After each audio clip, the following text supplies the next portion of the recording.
What? Hello, good evening, everyone. We have an update on the future of Old Trafford, so buckle up. The Avengers have assembled for this one, and I'm not talking about Gary Neville. I'm not talking about Andy Burnham. I'm not talking about the chief officer of whatever the Trafford Council is. I'm talking about Sam and Shreyas, who is alongside me currently. How we doing, lads? First and foremost, Friday and all that. Yeah, doing well, doing well. Just well. No, nothing else Yeah, to expand on that. yeah, doing well at the moment, Just doing well. doing well. Okay, Yeah, Sam, yeah. are you just doing Yeah, well? no, I'm good. I'm good. In my personal life, I work as in digital marketing, and Facebook has decided to fuck me over this week. So fuck Facebook. Uh, is is this Zuckerberg targeted, or is this just No, just any the technical general issues? general company technical bullshit. Yeah. Right, okay.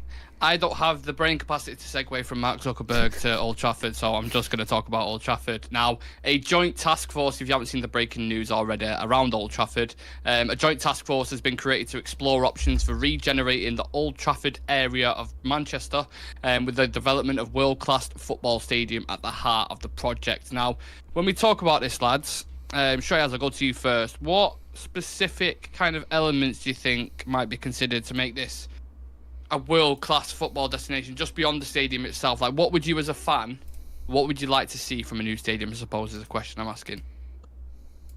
I think overall, personally, when you look at the stadium, I think the first thing would be to see, how much of it could be built. First off, where are they going with this, when it comes to restructuring it or completely renovating it, like the initial blueprint as to what they want the stadium to look like. Because even if there will be minor restructuring, maybe it has an effect as to, how the stadium overall looks like.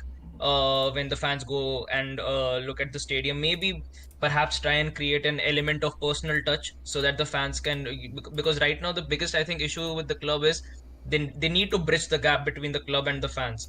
So maybe if they can, include some sort of personal touch that probably the fans can relate to, something that the fans would like to be a part of, then maybe it can create a better atmosphere for Mm-hmm. Ineos as well, because they're coming in, they want to actually start off on a positive note as well. There are going to be a lot of turbulent changes happening. So when it comes to the club stadium, it is a call that should have been made a long time ago, but happening, they need to make sure that, whatever steps they go through and whatever their end picture of Old Trafford looks like, it just happens in a way that, the fans are also kept a part of the decision as well. It's a tricky one, isn't it, Sam? Because the narrative of this has been, how do you build a new stadium when there's so much attached to the old one? Yeah. How do you think they're going to kind of balance preserving the old historical significance of Old Trafford, but then whilst kind of trying to embrace the new stadium development as well? I think in the report, I don't know if you're going to go into it later, but Sir Jim Hmm. actually thinks the start from scratch and build a new one is the best option. I believe Andy Mitten in his article said the same thing. So there seems to be a lot of signs pointing towards a brand new stadium, and it's going to be built on the site next to the current stadium, which is like, if I don't know if anybody's not been to Old Trafford, you literally, like, you can look across and there's like a club ticket, club membership office, and like a little tiny five-a-side, and there's a massive car park. It's basically just going to be put there, so that's where it's going to be put. So it's literally a 2 minutes walk from where the current stadium is, not far. So I think site wise, I think that makes the transition a little bit easier. In terms of what you incorporate, like, I don't know, like, are people gonna want the stand scaffolding on top just to give them a little bit of flavour? Are they gonna, like, obviously they're gonna have to move the Trinity statue and stuff like that, or maybe they keep that there and turn that into something else? I don't know. For me personally, I don't really mind. I just want the best stadium in the world. I want the facilities that are world class. I want fan engagement and fan sort of fan. I'm trying to think, what is the word I'm trying to think of. But basically, fans at the heart of it all, and whatever they build and the way they structure it is for the fans that are going to the stadium. That's what I want. I don't want to be cramped in with tiny bit of leg room so I can't fucking move. I don't want plastic seats that if you wear them in too much, it cracks down the middle. I don't want a hot dog that's like going to be served. It's going to give me food poisoning. I don't want to have to go to the toilet and it piss all over. You know what I mean? So Hmm. I want world class, fan centric. I want it all built around that. In terms of like historical thing, you can do that. You've got the Trinity statue, you've got the Sir Jim Murphy statue, you've got all that sort of stuff, and it's built on pretty much the same site as the old one. So you've still got that history. The fans go to the same place. So I think that's where high would be. But I understand other people are different. They might want to go to the old stadium. I know you were in that camp as well for a bit. Mm-hmm. Yeah, my kind of thoughts on it is changing slightly as well. I wouldn't mind a new stadium. I didn't like the way they titled it, like the Wembley of the North. I'm like, I understand they want to take. We're gonna dive into in terms of the area around the north and what they're gonna do there and stuff like that. But there's so much potential in that side of things. Like if they get it right, it's absolutely massive. It's going to take a while, of course. It's going to take a good few years. But I also think Shreyas as well. International fans should also be at the heart of this, because there is plenty of people who have travelled fucking miles and miles and miles and miles and hours and hours and hours to visit this stadium. It's like the one day in the life where it's going to be amazing for them. Hopefully, obviously, it'll happen for yourself. But if I'm going to take you on a journey, and let's say you get in a plane, you go into is he an airport in Delhi? I don't even know. Yeah. You go into Delhi Airport, first class flight to Manchester, courtesy of Real Red Stock. You get to Old Trafford. Whoa! Why is he going first class? Why is he getting to fly first class? Well, put it this way: shit? if we're flying in first class, we're making enough money to fly in first class. So Jesus, he deserves it. He deserves it. You're in first class, Shreyas, hypothetically at the moment. You get to Manchester. What do you want to see, like, as an overall fan experience? What would you expect? What would you want personally out of the whole thing? I think personally, for any person who would be, whether it's India, whether it's somewhere else in Southeast Asia, who would want to be going to Manchester, I think the one thing they'll want to be a part of would be understand the local atmosphere which surrounds the club during match days, and even when it's not a match day, because for us what we can see is through the TV. How the fans are at the stadium, how the atmosphere is at the stadium, what the kind of buzz is around when the match is going on, even when the team is not performing as well, and you have to endure the 90 minutes. That is something that I or any other international fan has only seen through the TV, through an online means. You'd want to feel the surroundings, exactly, in a sense. Yeah. When you feel that authentic atmosphere around the stadium, then of course it is a completely different picture. And I think those are certain things that you can only experience when you do end up going to the club, when you do end up going to the stadium. So for me, that is going to be the topmost thing, in getting a feel of that local atmosphere, getting a feel of how the local fans actually feel about the club, what are their thoughts when it comes to certain decision makings around the club. And apart from it, just understanding the connect when it comes to the city and the club, because once again, that is also something that we can only read about, or we can only just see through a television. So I think the local authenticity of the club and the city in general would be something I'd be looking forward to. But of course, you've been to like a stadium in India, right? I think you've seen like cricket tournaments and stuff. Did you say? You've been to, I've been there, and once when I was a kid, my dad took me to the Bernabeu. So that's the only football stadium I've actually seen in my life. So you can obviously get a picture, like take things from there that you can kind of. I mean, the Bernabeu now, the new one, Real Madrid, Jesus Christ, like they have got it spot on. I've obviously not been, but like from stuff you've seen there, it looks amazing. In terms of the squad that's been assembled for this, Sam, you've got the Lord Sebastian Coe, who I have to admit, never heard of before in my life until this got announced. He was an athlete back in 70s, 80s maybe. Okay. And now he was the head of like the Olympic committee and head of like sports for like different sporting bodies. Like he's been around sports pretty much his whole life, I think. Yeah, so this task force will assess the feasibility of a new stadium of national significance, equipped to host international games and finals, as well as providing a modernised home for Manchester United. Other members will include Andy Burnham, Mayor of Greater Manchester, Sarah Todd, Chief Executive for Trafford Council, and Gary Neville, former captain of Manchester United. Can you even start to speculate how the involvement of Gary Neville is going to work in this, Sam? What do you think, like the functionality of it? I think they've structured it in a way so you've got Sebastian Coe, who's obviously a sporting board member on various committees and stuff. So he's overseen projects of large magnitude. I think he was involved in the 2012 Olympic bid, obviously with a stadium that West Ham ended up with that was built for the 2012 Olympics in London.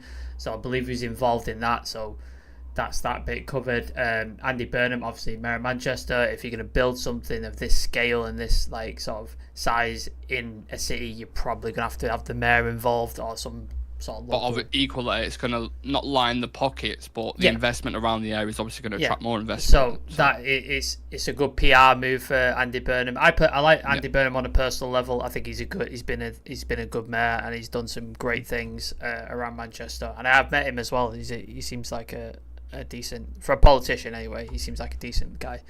So yeah, you're gonna have to get him involved. And then Gary Neville, I think, is almost like the fan representative. He's played for the club. He knows exactly what it's about. He's never played for anybody else. He was captain, like he said. He played. How long did he play for United? Like 17 years, 18 years. Yeah, long time. A long time. So he's almost the fan representative for the club. I'm sure they'll get fan boards involved, like Must and all that sort of stuff. I'm sure they'll get a say as well. So I think he's there to sort of keep the heart of Manchester United, because, like you said, the Wembley and the North thing kind of sort of put me off a little bit, because Wembley's just kind of soulless, isn't it? Like it's just kind of a monument to sport. Like there's no soul to it. And I think West Ham felt that way for a long time with the Olympic Stadium. It took them a while to sort of to become home. So I think he's there to sort of make sure that stays there, because he knows the Manchester United history. He knows the current Manchester United state of things as well, because he covers it as a pundit on a daily basis. So yeah, I think that's why they've structured it. Obviously, Sir Jim will be involved, because I imagine he's going to put some sort of financial backing. I know there's talk of government funding as well. So yeah, it'd be interesting to see how it works out. Somebody in the comments, where was it? Charlie Marmon. I do wonder, United pays for the stadium, the government pays for the investment around the stadium. This is what will most likely happen. Yeah, I can see that. That's kind of how I think. Like, Sir Jim puts his hand in his pocket to build the physical stadium, and then the government would say, well, we'll match to this wall point. Side and everything around it. And we'll build, we'll put investment into hotels, restaurants, entertainment facilities, what have you. There was an interesting article actually on Hotel Football saying that the Glazers had the opportunity to do that and they never did it, which always surprised me, because I was like, if you're making money, because obviously Hotel Football probably makes a decent amount of It's football. the only place to go, isn't it? Before match day, there's nowhere else. There's nothing else around it. Like if you go there, there's literally nothing. Like the closest thing is Salford Quays, and it's like a 15-minute walk away. Like it's ridiculous. So imagine everything, like, there's so much potential. We're going to discuss the potential in a moment, but there's actually a quote from Gary Neville. He said, "I'm incredibly fortunate to have had the privilege of playing hundreds of games at Old Trafford, and no one could take away those amazing memories. But Old Trafford has evolved throughout its history, and it's clear we are at a point where it has to change again to ensure that Manchester United has a world-class stadium befitting the world's greatest club. While I want the best for Manchester United, I also want the same for the surrounding community. Old Trafford should be a stadium that the whole of Greater Manchester can take pride in, and be a catalyst for sustainable, cohesive growth in an area of the city that has been neglected for way too long." Which, obviously, the majority of us will probably agree with. Taking it away from, financial benefits, Shreyas, how much of an effect do you think this will have on just everyday kind of match day, the performances? Do you think all that included will naturally only increase the performances and stuff as well, in terms of like positivity around the club? I think positivity, definitely, that can be held. When it comes to performances on the pitch, that's a completely different issue. A loaded question. Don't help when you get beat by fucking Fulham, does it? Exactly my point. And performances on the pitch is something that I'll, only be looking to go into once next season kicks off, because you just don't know, what you're going to get with this club, especially at, how things are looking right now. And I think, but definitely, things like these do help in raising morale. It does help in lifting up the atmosphere and create a little bit of positivity around the club. Maybe maybe it replicates into performances as well, but I think at the moment, the more you keep these things away from the performances side of things, the better for you, because you just never know whether these things are going to be complementing each other or not. Yeah, there's definitely going to be kind of an adaptation period, I'd imagine. From playing so many games there to a new one is a massive change. Hopefully we won't be using the excuses like they did with Fred when he said the grass was green and the kits were green, so you couldn't fucking see them. Nick was finally gets his self-pouring pints, and then we're still getting battered 5-0 by City and Liverpool. But at least they have a cold pint to drown my sorrows in. Do you know what I mean? So it's You know, all about balance and perspective, I suppose. Yeah, as well, Sam, not just the football side of things, you've got events that could be held there. So you've seen like with Spurs Stadium, like NFL, they've got huge revenue coming in from that. Concerts at the Etihad and all that kind of stuff. The Euros as well, which we kind of got snubbed for, which was embarrassing on our half. So that's a positive side of things as well, isn't it? Yeah, for sure. Like you've got City. If you go look at theirs, like they've got a youth stadium right next to their actual stadium. Obviously, the Etihad holds concerts. I believe you've been to one there as well. So it's like you've got that sort of capability, and then the surrounding area, you think they're going to redevelop that. So not only youth stadium, women's stadium, that kind of stuff. You think maybe they could, like City have just built. I don't know if they built, but they've got an arena basically been built on their doorstep, the Co-op arena. It's basically a whole concerts there. I think Peter Kay's like opening it in like a couple of months or something like that. So yeah, like you could have stuff like that. Another arena maybe. Youth stadiums, facilities, loads of restaurants, bars, fan parks, box parks. So say United are playing away, maybe they've got a fan park there. You can go there, massive screen, all United fans outside Old Trafford. Watch the away game. Or when the Euros are on or when the World Cup's on, you can go to Old Trafford Stadium, big fan park, watch United, watch England, or watch whoever it is you're supporting, and enjoy yourself. Like it's easy money, man. Like you can, it's a license to print money, and just the Glazers arrive. I don't know whether they're lazy or because it costs money. They're definitely stupid. Yeah. Or it costs. They have to spend an initial amount to build this shit, and they're just not willing to do that, even if it does make money. Maybe that's what it is. They just don't want to put their hand in the pocket. So it's just easy. It's easy to print money, and like City do it, Spurs are doing it. I think Liverpool are redeveloping their stadium. Obviously, I think that stand's done now. The extension. Bernabeu, New Camp are rebuilding. Whether they get to finish it or not, I don't know. We'll see. And then, Everton obviously building their brand new stadium. Again, remains to be seen whether they get to finish that. So yeah, there'll be a lot of good stuff, and I imagine as well. Like, so Jim is what, 72? 72? Yeah. Don't look it, in fairness to him. No, he's good for his age. But you think 3-4 years of a stadium build, that takes him way past his mid-70s. Like, that is too long to wait. So that I think that's why he's putting a fucking quick on right now. He's getting it done quick because he wants to be able to see what he's done and his legacy, etc. So I think that's why it's happening so quickly. So I think normally stadiums, it's like 5, 6, 7 years it takes. This looks like it could be done in the next like 3-4 years maybe. I'm sure his pension will be fine either way if he decides to. He's not struggling. 5 years he's not struggling, is he? He's all right. I saw another thing as well, Shreyas. I don't know if you saw it. The idea. I think this is more coming from the Glazers, so they can line the pockets. But cameras on the players, so when they're playing the game. What are your thoughts on that? Do you think that'd work? Would you like to see something like that? I suppose as a consumer. Maybe. Just the thing is, it's especially because it is being talked about in when it comes to Manchester United. I just think when it comes to our club, the potential is immense. Like genuinely, the potential is immense because we're not just a club where we have to cater just to a particular amount of audience. You've got a global reach, you've got a global market, and apart from that as well, this is a sort of club where when you start to market things the right way, there is something for everyone. Like genuinely, there is something for everyone. They can tune in. There is a diversity of things that they can actually look onto. So I do see it working.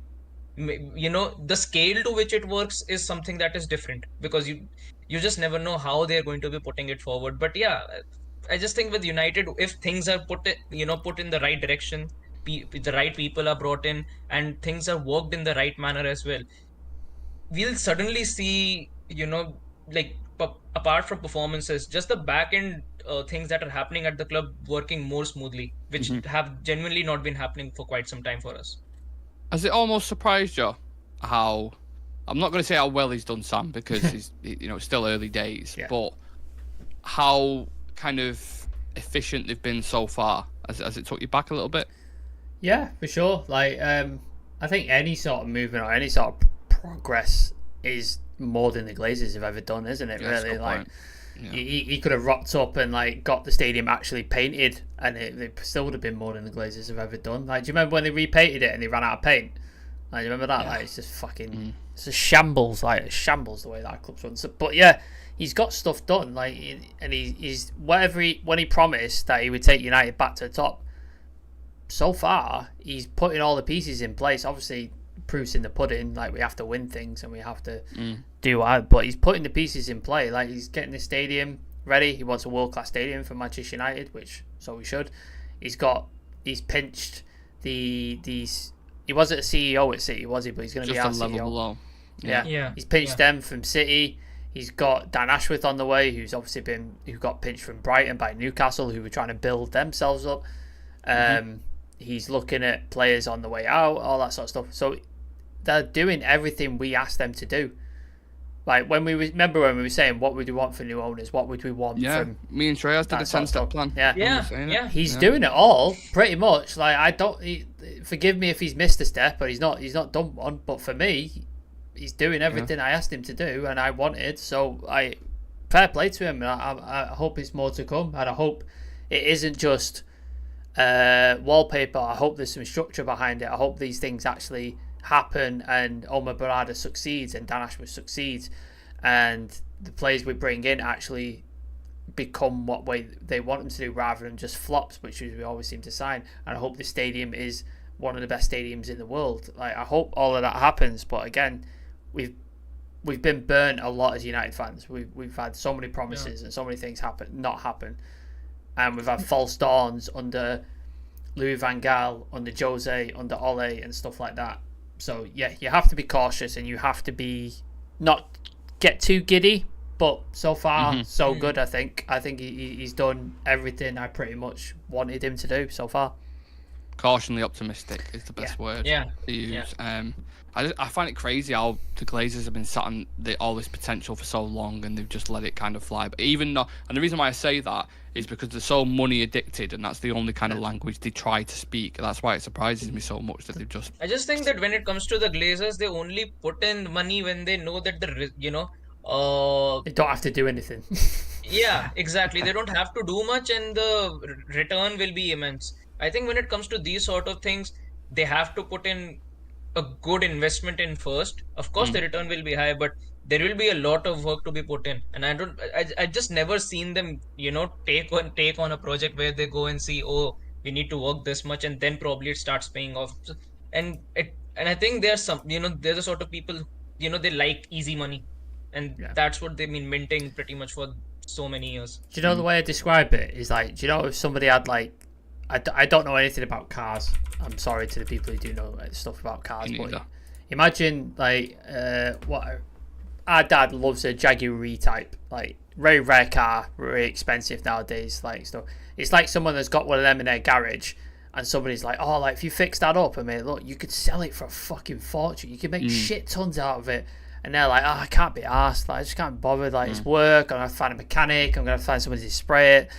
I'll just leave it in my garage because it's still going up in money. Like, eventually I'll sell it, but at the minute it's just earning money. And you just like, you could have so much more if you just put a little bit of effort in, and the Glazers just ain't gonna do it ever. Yeah, so. I think it is time to modernise, to be honest with you. And I also think if Ratcliffe gets this right, I'm sure you lads would agree as well, it'll go down as an absolute legend. If he takes United back, the potential that's there, if he takes us back to the top of football, like it's what he wants. What a legacy that is. That's what he wants his legacy to be, isn't it? Like, that's what he's there. That's what he's trying to do. He's trying to make, because obviously he's 72, not going to have much time left on this planet. Yeah. He's already made all his money. He's already been successful in every venture. Gone past that on it now. Yeah, like he wants to leave something that he's remembered for. And if you take United back to the top, like, you've never been forgotten. Mega. That's as good as it gets. Yeah. Absolutely. So we can finish on that stadium bit. As it is Friday, I want to do a little bit of stadium trivia, but I've got something else planned as well for you, Shreyas, because I know obviously you've not been to the stadium yourself, so there might be certain things that you don't know. So I've got something in preparation for that after it. But I'll test your knowledge regardless. So, what is the capacity of Old Trafford, and the closest to the actual figure wins? I know the first two numbers, but I don't know the other three. Just have a guess. It will be in thousands. That's what I'm sure about. What have you said? I'm saying it'll definitely be in the thousands range. I just don't. I'm That's not not. sure You how don't much. get a guess for that. You have to make a Yeah, number that guess. could be anywhere from 1,000 to 100,000. Come on. Go on, make a guess, Shreyas. 68,500. Okay. I know it's 72,000. Nope. Is it 73? 73,000. Nope. Is it 74? 74,000. It's 74,310. That's the capacity. I didn't know those numbers. The last three I So, wouldn't have got. Sam was technically closer on that one, Yeah. but disappointed. You should have done better. Next one. When was Old Trafford built? Oh, Jesus Christ. I would have got this, so I'm not expecting anyone to get this. Just guess a year, and whoever gets closest. It's before the war, because I remember it got bombed. Yeah. Are we going to I'm gonna answer it, go- or are we just going to search on Google? I'm That's gonna- what's going on. I'm going to go 1912. Shreyas? 99. 1910. Ah, you 19 bastard! 1910, the 19th of February. I was it was closer. built. You motherfuckers. Can you name all the stands at Old Trafford? Not at all. Sir Alex, Sir Bobby, Yep. Stratford End. Have they got a name for the other one? No. No. It's like it. I'll give you that. Yeah. You've got Sir Alex Ferguson stand, you've got Sir Bobby Charlton stand, and then you've got East stand, Stand. I think, or Yeah. whatever you want to call it, Yeah. and then West stand as Yeah. well. It's East and West, but one of them is unofficially Stratford End, isn't it? So Yeah, exactly. In what year did Old Trafford suffer significant damage to German bombing during the World War II? I'm going to say like 1940, I imagine. 41. That's 41? close. Yeah, 1941. It's World War Exactly, II, right, 1939 to 1945, so Yeah. pick somewhere in there. Thanks for taking part in that, Shreyas. So, so I've got this set up. Have any of you guys seen Lies on Sky Sports? Have you seen the thing that they do? You haven't seen it? The concept? No. No. So No. I say to you one question, okay? I'll say, I don't know, just for example, name as many brown tables as you can, right? And Yeah. one of you use to, and I'll say, how many can you name? Sam will go 3. Shreyas will go, no, Okay. 4. Okay, I got it. Yeah? Got it. Concept? Yeah, yeah. So, Yeah. how many left-footed United players can you name? Start Oh, off low. I wouldn't Okay, know. okay. I couldn't name. I couldn't What? name any. Left-footed players? I don't have that stat in my head of like what foot players are. I don't have it. Okay, in my so head. just give me Yeah. how many you think you could say. 2. No, I couldn't do two. You could do 2. No. Is that what we're doing? Honest to 2 God, left-footed honest to God, players? I couldn't name a left-footed player. Like I'd have to guess. I can name 3. 3. Come on, these 3 in the team. What, 4 in the team? I don't know him. I swear I don't pay Wow. attention to what foot they are. I Okay. don't know. So, Shreyas, are you taking the mantle with 2 Yeah. players? Yeah. Okay, right. So you've got a minute to name 2 left-footed players that have played at Oil United. and Anthony. Okay, never mind. That's done. All right, next. Like bit. when you said left-footed players, the only one that came into my mind was Anthony. So Shaw, left-footed. Luke Shaw, left back. Yeah. Malacio, left back. Lissandro. There's so many modern footballers though who play on the opposite side to where they are because they invert. So it's like I don't know anymore. Like back in the So- day, you could say because everybody would play on the side that they were footed. So it's like But you could have had Shaw, Lissandro, Mato, Butner, Van Persie, Mato, Matic, Butner. Giggs, Yeah, you Evans, fucking taking a piss. Hoyland, Lukaku. I'm just saying, man. Absolutely. So I don't think the next one's going to go down very well. How many? Because we're playing Everton tomorrow. Yeah. How many managers do you think you can name from Everton? How many managers? So start low. How many? I reckon I could do 4. 2. I could do 4. Oh, Sam's going 4. I think. Do you want to top that, Confident Shreyas? Do you think you could beat that? 1 second. Give me a second.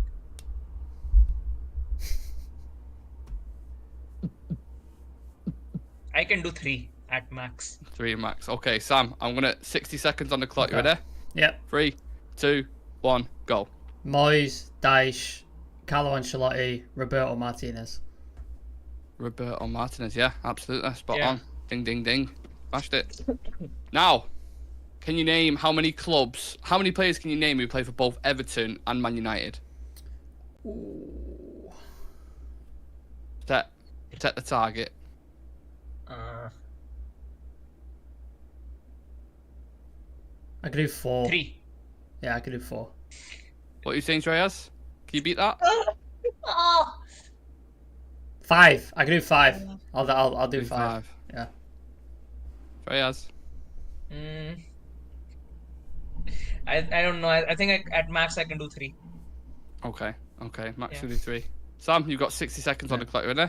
Yeah. 3, 2, 1, go. Tim Howard, Marouane Fellaini, Darren Gibson, James Garner, Lukaku. Yeah, 5. Missed out one of the greatest players ever, Wayne Rooney, as well. For Everton, yeah, I could do that. yeah. One of you can throw us one if you want, or Sam if you want to throw us one, or whatever, whoever. Throw me one, anything. Okay, let me have a think. Just to throw me on the spot. I'll do it between you and Shreyas. How many stadiums? I don't say how many League 3 fucking Argentinian players can you name or something. Do you know what I mean? How many stadiums in Spain can you name? In Spain? Yeah. Fucking hell.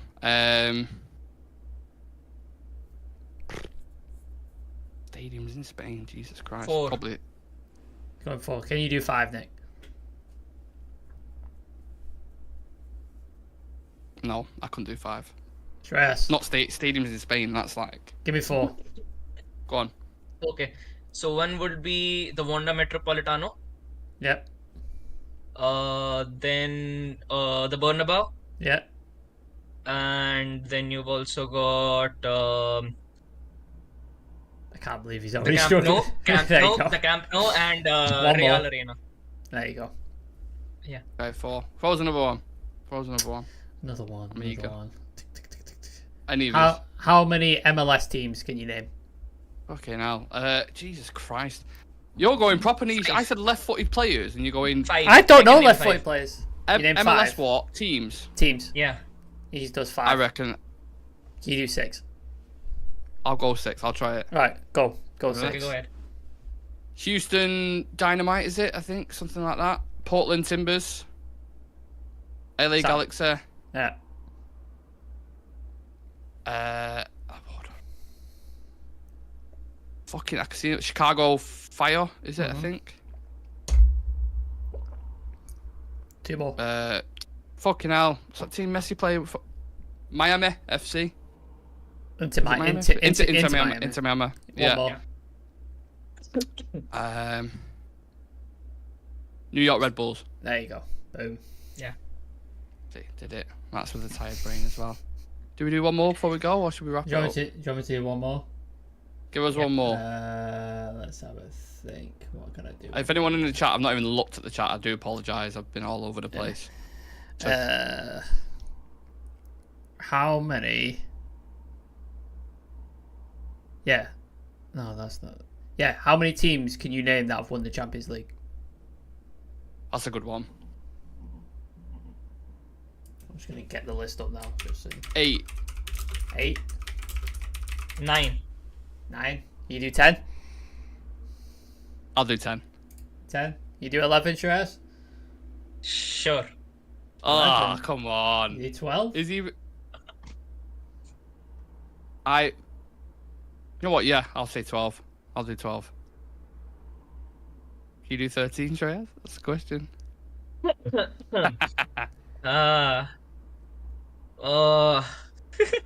13. Okay. Okay, you want to go 13? Go. The stall is set. You go, mate. Okay. 60 seconds on the 60 seconds. Bear in mind to get 13 teams.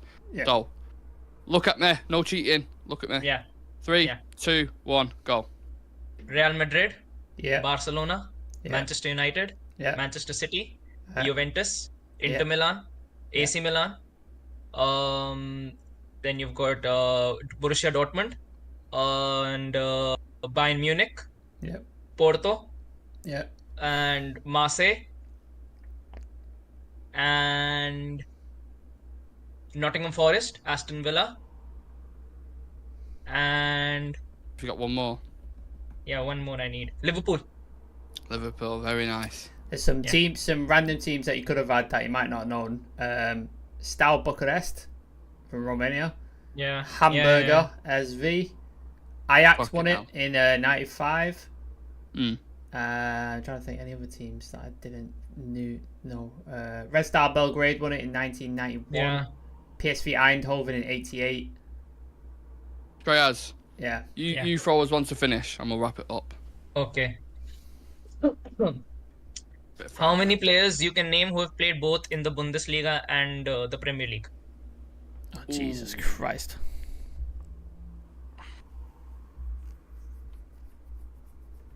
Five. I think. I think 5.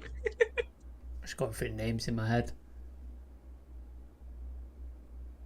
Can you do 6, huh? Yeah, I'll say 6. Ah, I think. I don't know.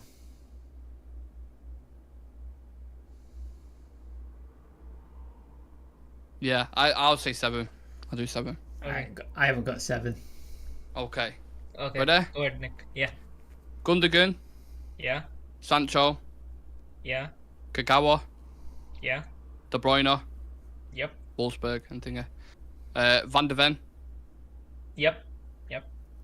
Weghorst. Yeah. I got 4 of them United players. I can't believe Yeah. you said Vegos.